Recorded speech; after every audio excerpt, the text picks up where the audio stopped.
আমরা দেখেছি গতকাল বেগম রোকেয়া বিশ্ববিদ্যালয়ে সন্ত্রাস করতে এসে সন্ত্রাসীরা শিক্ষার্থীদের প্রতিরোধের মুখে লেজ গুটিয়ে পালাতে বাধ্য হয়েছে।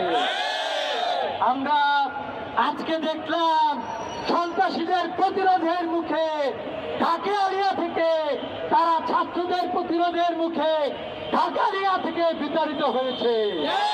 এবং একইভাবে আমরা দেখলাম আওয়ামী লীগ যুবলীগ যেরকম বহিরাগতদের নিয়ে এসে ক্যাম্পাসগুলোতে হেলমেট বাহিনীদের নিয়ে এসে হামলা চালাতো, তারা সেই একই পথ অবলম্বন করা শুরু করেছে। আমরা দেখলাম যুবলীগ নেতা যুবদল নেতা নয়ন সহ তোফাজ্জল হত্যাকাণ্ডের আসামিরা হামলায় জড়িত ছিল।